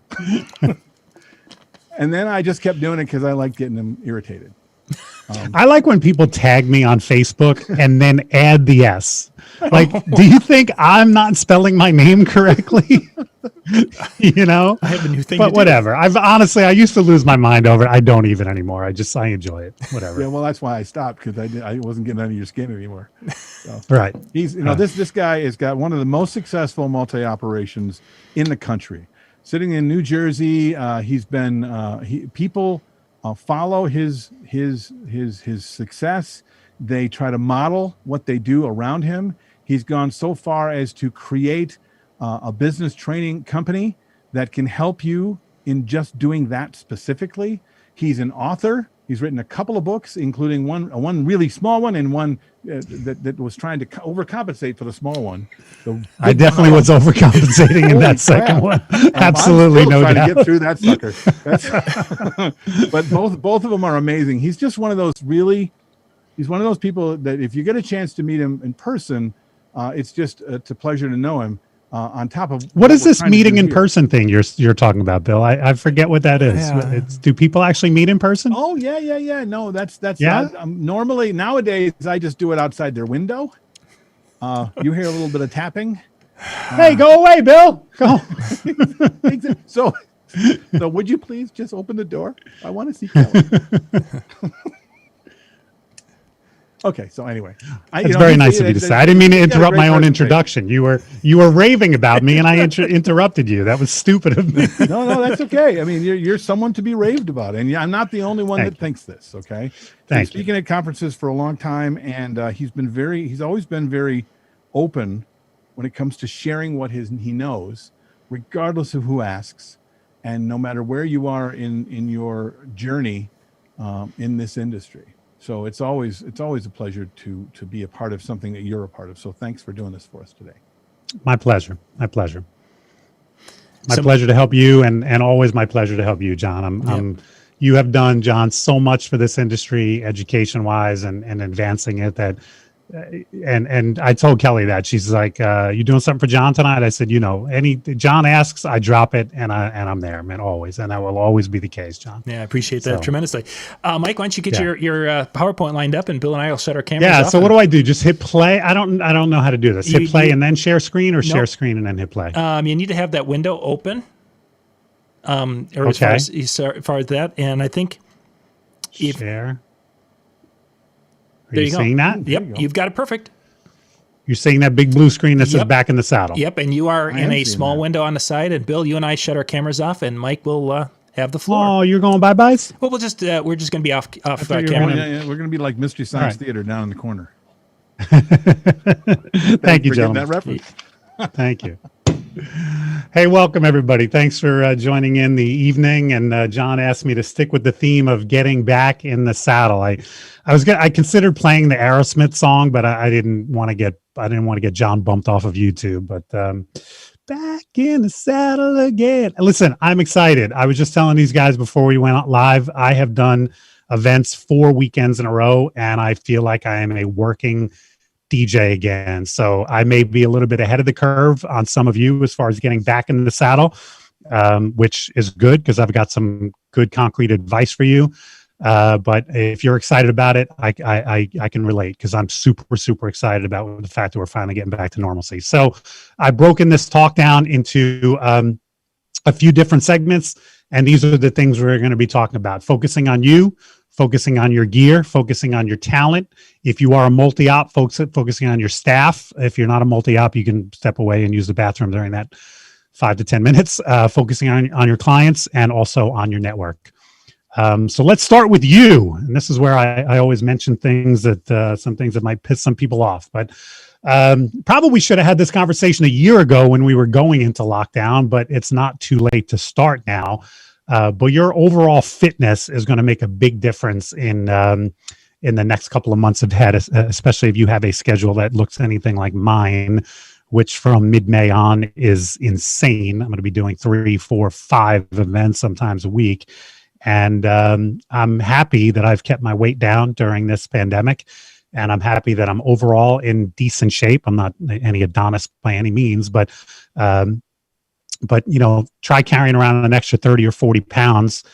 It's hard enough day to day. It makes it a lot harder if you've got 3 gigs in a weekend, Friday, Saturday, Sunday, maybe like I have some Thursday, Friday, Saturday, Sunday weekends, Thursday, Friday, Saturday, Sunday, Monday weekends. My knees would be killing me.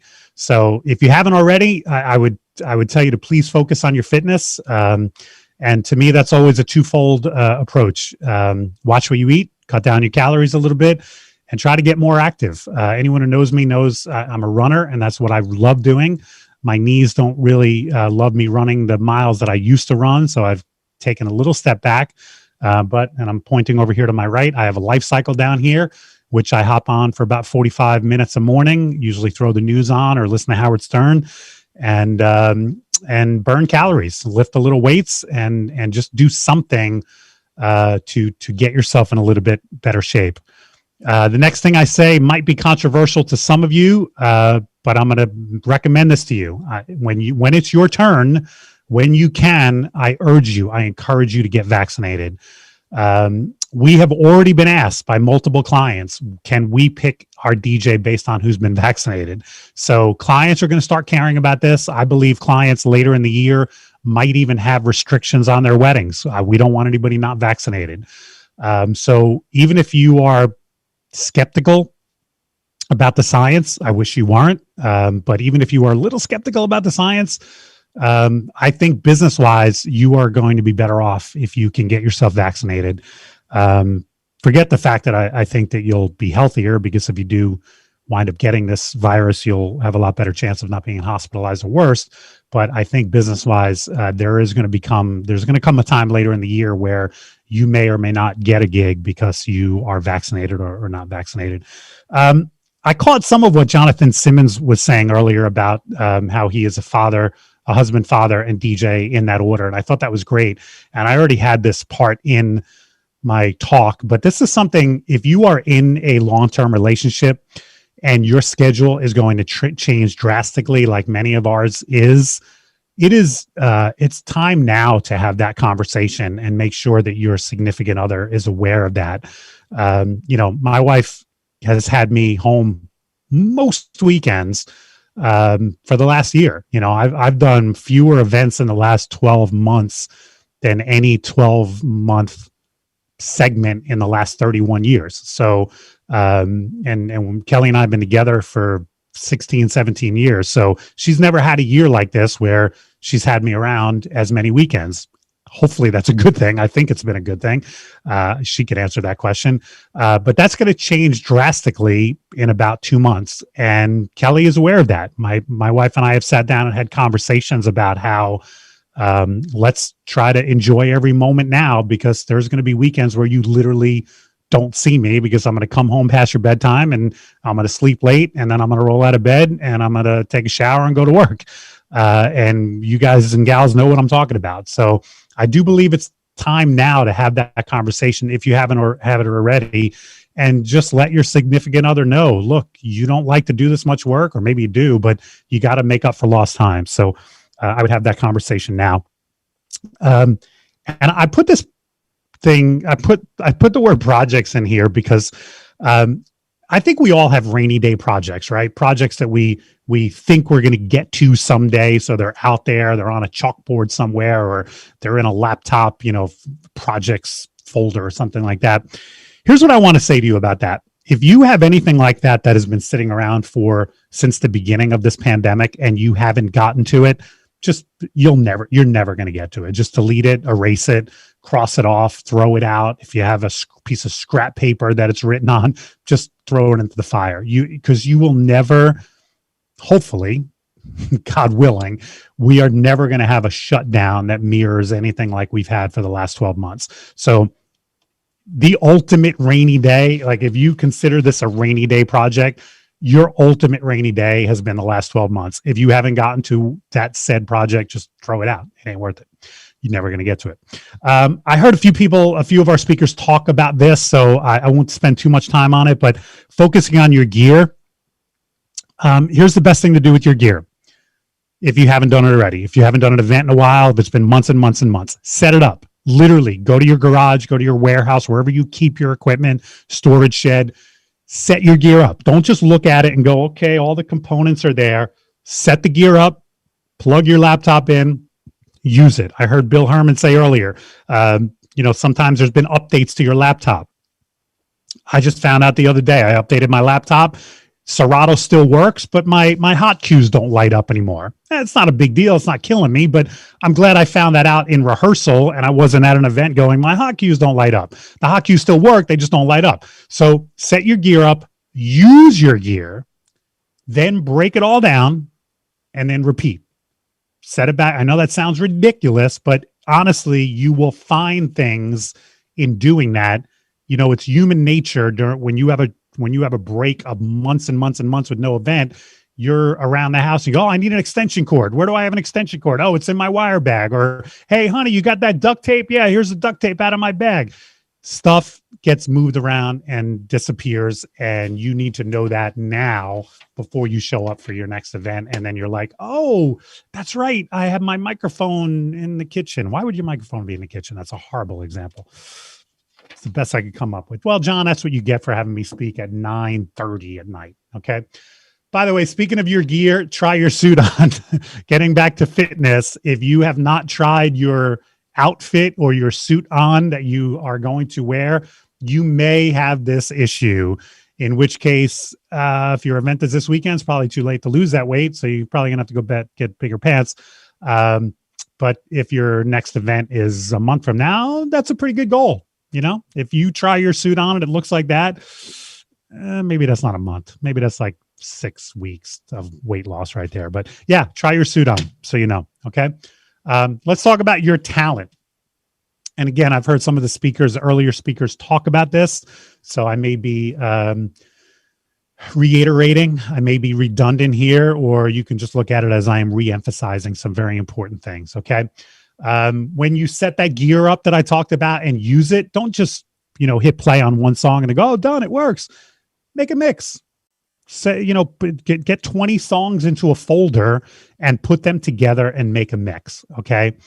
If that mix is anything worth bragging about, upload it to your Mixcloud page, upload it to your SoundCloud page. And you say, but Mike, I don't have a Mixcloud page. I don't have a SoundCloud page. Well, that's one of those projects that you should have been working on over the last 12 months. I keep a extremely active Mixcloud page. You can find me at DJ Mike Walter on Mixcloud. I've uploaded more than a mix a week. Have I uploaded 50 mixes since the virus? I'm probably close to it. If not 50, I've probably uploaded 40 because I had a lot of time on my hands. And you know what? I know specific events that I have booked based on my Mixcloud page. I send clients there.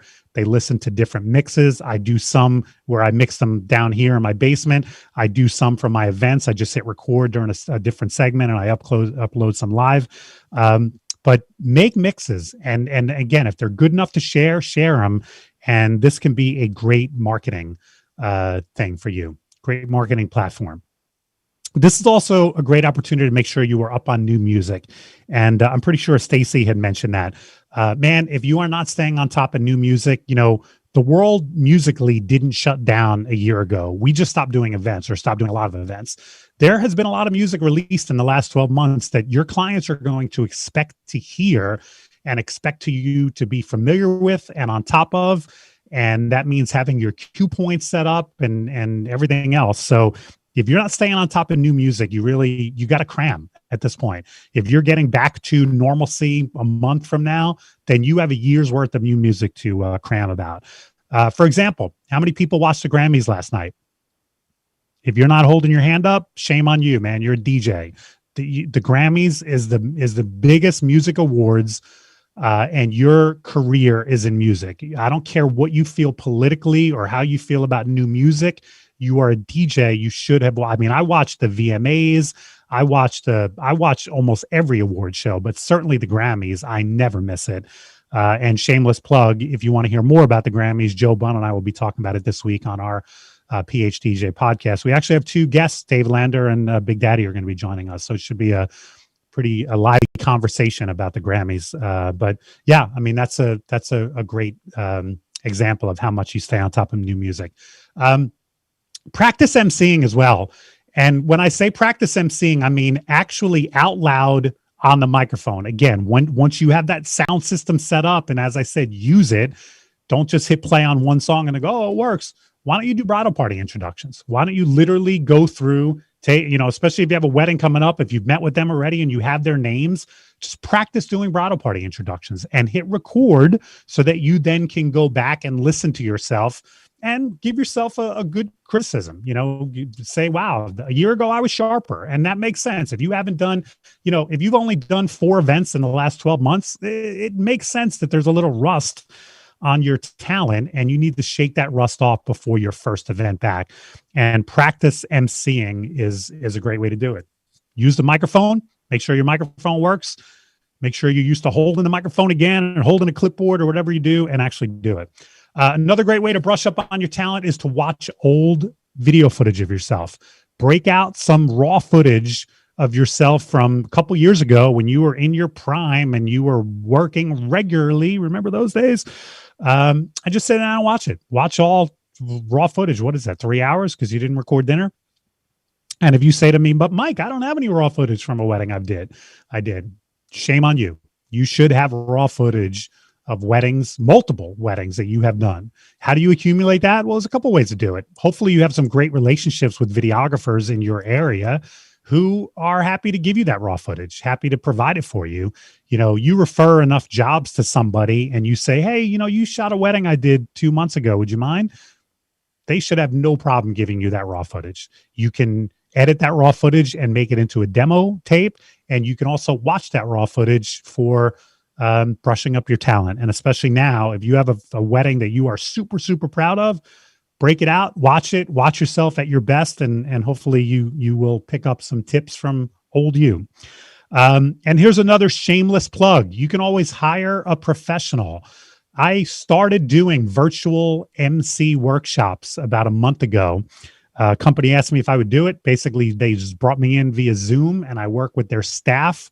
Everybody did bridal party introductions and I gave them a little criticism and made some suggestions and did a little critiquing, and it's gone over really well. I've done probably about a half a dozen since. And listen, I'd rather be face-to-face. I'd rather have you fly me to your town and work with your crew in person, the old-fashioned way. But that's not practical nowadays. So an MC workshop, it's first of all, it's cheaper than flying me out to your town, but it's also a great way to kind of brush up your skills, and also, and we're going to get to this in a minute, your staff. Stacy also made a comment, and I wrote this down. Something about, I didn't write it down word for word, but she said something about nerves come from lack of preparation, and I totally agree with that. The times in my life when the heart starts beating and I start getting the flop sweats, and I'm like, that comes from me not being fully prepared. And if you haven't done enough events in the last 12 months, you are going to feel rusty, and you're going to feel nervous, and you're going to be off your game. And preparation can certainly help you. Okay. So as I said, let's talk about staff. Hopefully you've already, if you have staff, if you are a multi-op and you have DJs on staff and assistants or photo booth techs or lighting techs, whatever the case may be. Hopefully you've already been communicating with your staff, but if not, man, now's the time. If you're looking at your calendar and you're seeing, wow, by May, we're going to be crazy, then now is the time, man. You want to communicate with everybody. I've done this a number of different ways. We've had a few Zoom staff meetings. Pick a night, have everybody Zoom in, and just, I've got some stuff to communicate with them, but I also just want to find out how everybody's doing. So we go around the Zoom and everybody checks in. Are you still working? Is your day job going? How's your health? How's your wife? How are the kids? Everything else? Boom, boom, boom. But then I also have had plenty of one-on-one conversations. If I haven't spoken to one of my, I'm so used to pretty much every week I'm talking to my staff, finding out how their events went, confirming this weekend's event. But one of the things I hated about pandemic was I didn't have this natural reason to be talking to my staff. But what I did was I just made, I made sure I picked up the phone every once in a while, or at least just sent a text. How you doing? How's everybody doing? How you feeling? That type of thing. But check in, man. Make sure your guys know that you're there. Your guys and gals know you're there. Make sure they know that the schedule is about to get busy. Things are about to get crazy. So you're still good, right? Plan a practice night. And, again, this is where if you want to bring me in for that and I can help your crew get up to speed, I'd be happy to. We can talk about my availability. But if you want to do it all internally, that's great too. If you can do it in person, if your state is open and you feel safe enough that you can have your staff in a big room, that's great. If not, you can do a Zoom staff meeting / practice night. You can. I've seen DJ companies pull it off. And while we're speaking about staff, I'm always thinking about marketing my staff. We already did one of these earlier in the year, and we're having our second one this Thursday night. We've been doing virtual showcases. Like I said, we did one. We're doing our second one, where basically instead of a bridal show or a showcase where we're inviting clients to a location, we're inviting them to join us on YouTube. And if any of our viewers want to check out what we're doing, you can find our YouTube channel, Elite Entertainment's YouTube channel, subscribe to it. And Thursday night, that's where we're going to be going live. And it's about an hour-long showcase. And some of it is kind of like tonight. Some of it's live and some of it is pre-recorded. We've pre-recorded some of our DJs, but Dominic, Tom, and I will be live in the office. So we'll have some live segments, and then we'll go to some video tape segments. And we closed a bunch of jobs after the January show, and like I said, we've got one this Thursday night planned, and we've got a lot of signups for that. So hopefully that's a successful night. So there's a marketing idea that you can use. Let's talk about your clients, and same tip number one is communicate with them as well. If you haven't already done so, I would reach out to any of your upcoming clients, all of your upcoming clients. In fact, let them know, man, you're still in business. Let them know you're still super psyched about doing their event. Let them know you're optimistic about the numbers, the way they're trending throughout the country. Numbers are going down, hospitalizations are going down, vaccinations are going up. And just remind your clients that you are super, super stoked and you can't wait to do their event. Reassure them, get them excited.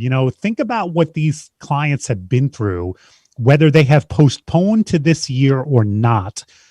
They have been filled with anxiety. And I'm sure you know this. I'm sure, especially the ones who postponed, you were the one walking them through that postponement and helping them find a new date. So we all know that. I'm not giving you anything that you're not aware of, but thinking about what you can do to help them get past the anxiety and to the excitement, it can be important. So if you haven't already, man, send an email, give a phone call, send a text, however you prefer to communicate with your clients, but just reassure them that you're super excited. You know, I talk to some of my clients now and I let them know the events we're doing now, even with restrictions in place, even with 50% capacity and people using, even those events are great. So by the time we get to the summer and we're fully open, fingers crossed, and we're maskless, fingers crossed, your wedding is going to be off the chain. And that really just gets people excited, and it reminds them why they held on or why they postponed and why they're still going forward. And this is more of a comment about if they do have to postpone again, or if they even do cancel eventually, just be nice to these people. Listen, I know it's a business relationship. I know you've got a contract. And when I say be nice, I'm not necessarily saying return deposits or whatever, but whatever your hard and fast rules are, just keep in mind that these, first of all, none of this is their doing, right? Nobody said, hey, let's plan a party during a middle of a pandemic, and then we'll have to postpone it 4 times. And then by the time we get to the date that we planned, I'm pregnant, and now it's not really worth having a party. Nobody planned this whole thing. It's not their fault. So at the end of the day, if you're getting client communication, and even if they seem bitchy, to use a PG-13 word, don't be bitchy back. Just try to be as nice as possible. And again, I'm not saying you got to bend over backwards and return money or whatever. Just try to be as nice as possible, because my heart breaks for these brides when I think about what their initial dream was and why they hired me or one of my DJs, what their initial vision was, and then the grinder that they've been put through. The fact that they're now here, my heart breaks for them, and I've tried to be as nice as possible. And I'll tell you that has come back to us already in referrals. We have already had clients say to us, hey, I referred so-and-so. I haven't even done her wedding yet. I've only helped her postpone, and she's referring me because of how professional and nice we were. So anyway, just a little piece of advice there. Let's talk about your network. Okay. The one good thing I found, one of the rare good things I found about this was this last 12 months, I have had more contact with the banquet people who refer us, who refer Elite Entertainment, than I've ever had in all my life. I have more personal cell phones of banquet managers and maitre d's and vendor owners in this cell phone than I've ever had in my entire career. Why is that? Because especially in that first wave, like last March, last April, we were going back and forth constantly. Hey, what are you doing for Stacy, blah, blah, blah, on May 30th? Hey, is it true you're returning so-and-so's deposit? Or, hey, do you have this date open? Because we're trying to move the client to this date. So the easiest way to do that just became text. So for so many of these people who refer us, it was just, Mike, give me your cell phone. I'll just, so staying in touch with the people who refer us has been easier during this time than ever. And don't lose that. I mean, you have this open line now of communication, especially if you have worked with these vendors. I've had a number of these banquet owners thank me, just, Mike, thank you so much. You've helped us out. You helped me move these dates. You helped me assure these clients. So just utilize that, man. These people are probably more your fans than they've ever been. And just remind them of that and stay in touch with them. This is also a great time to create new relationships. There are a number of banquet halls that prior to COVID didn't recommend us, but I've now got a pretty solid relationship with them, again, because we were moving weddings that were assigned there. And I was just calling them to find out what their protocols were and what they were doing for clients and what dates they were looking to move parties to. And I was even sometimes making suggestions. There were a couple banquet halls, especially early on last year at this time, that were moving clients to Saturdays. And there were a few people that I called and I said, hey, listen, I want to be as accommodating as possible, but that doesn't mean you have to give up your Saturday nights. Why don't you offer these clients Friday nights or even Thursday nights or something like that? So anyway, I've created some new relationships during this time, and I plan on making sure that they continue and especially that they continue in terms of referrals. And then cooperate. I don't know if you guys saw Nick Spinelli's video last week that he put out about, he basically, long story short, he was doing a wedding at a banquet hall, and he knew the bride and groom wanted him to have a great dance party, but the banquet hall wanted him to make mask announcements after mask announcements. And he finally, I think he just got fed up and didn't want to make that fourth mask announcement. And as he said in the video, he should have. He realized his mistake. Just cooperate with these banquet halls. Go along with whatever protocol they have in place. I did a wedding on Saturday night. It makes no sense. And I'm not blaming the banquet hall. They're just trying to follow the regulations that they see. But basically, after introductions and first dance and parents' dances, we closed the dance floor. This 25 by 50 foot space was closed because in New Jersey, dance floors are closed. But that doesn't mean you can't dance. So now people are dancing in carpeted areas that are a third of the size of the dance floor. So they're more on top of each other, but they're not on the dance floor. So now, I mean, part of me was like, really? And I have a great relationship with this banquet hall. So we were actually joking around about it.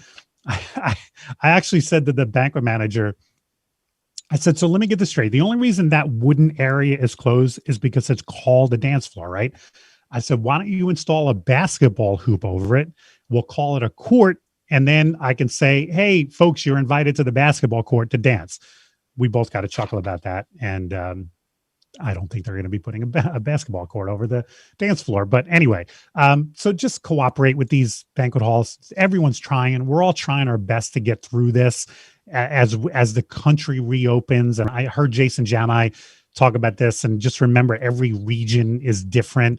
I mean, there's differences here in New Jersey between North Jersey and South Jersey and Central Jersey. So if I've got an event an hour and a half away, I might be used to what my banquet people are doing, but then up there, they're doing something different. So don't come across like a jerk. Just cooperate as much as possible. Just keep in mind, we're all trying to do our best. And I just want to end with this, man. Congratulations. We made it. We are a year into this virus, and if you're still in business, congratulations, because not everybody is. I know a number of banquet halls in my area that have shuttered and are not opening. I mean, maybe someone will buy them and reopen them, but right now they're not reopening. I know a number of DJs who have moved on and are, now selling real estate, and they've hung up their DJ gear. But if that's not you, and I'm assuming it's not, if you're on this night of education, congratulations, man. We made it. We have been through the darkest, slowest, worst year that our industry, and not just our industry, but plenty of industries have endured. I'm not saying it's over yet, but certainly based on tonight's title, we're back in the saddle. It's getting there, right? There's a light at the end of the tunnel.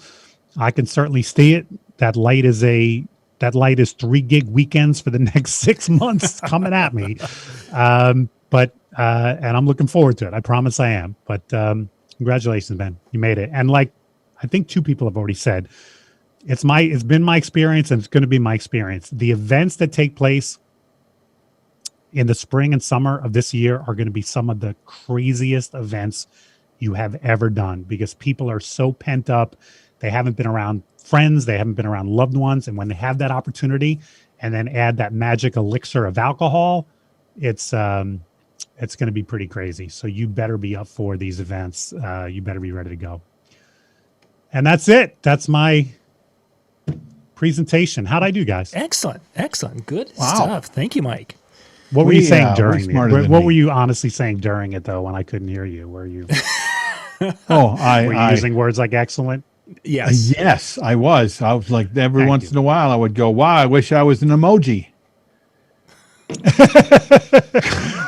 As long as it's not the poopy emoji, then good. That would be a good one. Hey, we got a couple of minutes yet. If you have a question you'd like us to toss over to Mike, we've got a little bit. And then at the top of the hour, we're going to go out to DJNTV.com/chill to the chill room tonight, which is kind of like that hallway banter and the after party tonight. And Howie's going to be in there and kind of chat with folks and share a little bit about your experience tonight, what you learned, what kind of struck a chord with you tonight, because going to conventions is a great thing, but having a conversation afterwards to hear what other people heard is incredibly valuable to kind of really help bring those topics and ideas home for you. So I heard you talking about your employees and having employee meetings. How successful have you been with holding on to people as opposed to them like, I need to go find a day job. I need to go and do, because I've heard this worry from a lot of guys, especially those that have big companies, that they're losing their staff because their staff is fearful, right? How has that been going for you, and what were your challenges? Knock wood, I haven't lost staff during this. Fortunately, most of my staff already has that day job, and most of my staff are weekend warriors, which also was a good thing, because as the DJ money dried up last year, it wasn't the difference between, making mortgage and not making mortgage. Most of my staff, it was the difference between, having that extra cash and walking around money that the DJ business provides versus not. Although, as many of us pointed out, you also didn't have the opportunity to spend that extra cash because no one was going out to dinners and movies and vacations. So last year was a lean year as far as income, but also as far as spending. In my experience, it's been somewhat of the opposite. I think without DJing, my staff misses it, and they really can't wait to get back at it. So I have a number of guys who have opened up some dates that they normally wouldn't, because they're trying to recoup some of that income, but also just because, man, what's the old saying? You don't know what you got until it's gone. And even if it's just gone temporarily, sometimes you go, yeah, you know what? I really do love DJing. And I get that, but I guess I would guess too, though, that you create some sort of a culture that draws them back, even when it's. I mean, there's got to be some sort of a culture that keeps them wanting to work all the time. Not giving up their weekends are a tough thing anyway. So that has the culture that you've created helped that as well, or are you just going to chalk it up to they miss it? Well, sure, I'll take a little bit of credit for creating that culture, but I also think that culture is created by me recruiting the right people from the very beginning, people who have a passion for music and a passion for people and a passion for celebrating, so that when that is taken away from them, they do miss it. If I had DJs on staff who were kind of apathetic about the business, then they probably wouldn't have missed it. And maybe they would then go, hey, you know what? Every weekend off is kind of cool. Maybe I don't want to go back to DJing.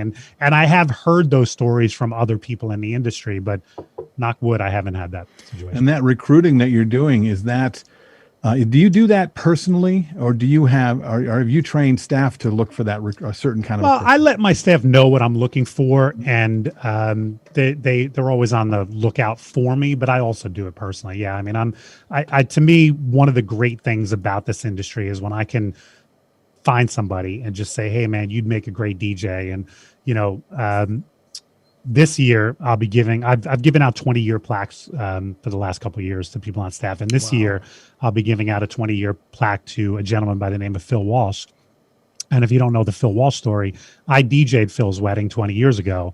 And when I met with him and his wife in the planning process, I said to him in that meeting, you'd make a great DJ. I said, he's a teacher.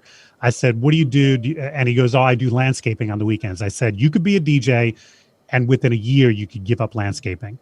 And both of those things. And I was right. He's great personality, great. He's a great dancer. He loves music. And a year later, he was making so much money as a DJ. But he's got the greatest lawn on the block. Nice. Well, you have to know that's a really rare story when it comes to companies and their staff. Many of them tell me that a very much different opposite story, that they're afraid of their staff, that they're afraid of teaching their staff, that they're afraid their staff is going to go someplace. You've created something here that I think is quite rare. Thank you. I do know plenty of great multi-ops, so it's not that rare. But yeah, I mean, I've never, ever had that hesitation. You come aboard with Elite Entertainment, I will show you every trade secret I know. I want you to be your best. I want you to represent. I want you to do the best possible job for my clients. So why would I hold anything back? And listen, at the end of the day, if people don't want to work for me after a while, they're not signed. I don't make my people sign a non-compete. They're not bound by lock and chain. I just try to create an environment where it's a fun job and I'm a cool guy to work for and I pay you well. And why would you leave? Mike, I got a couple of questions we need to grab and then we've got to wrap up here. Sure. I'm paraphrasing, putting about 4 questions together. All were related to the kind of, has there been any differences in music and the reaction for your dance floors this year compared to in the past? Well, just in the fact that it is kind of weird, dancing is all about escape.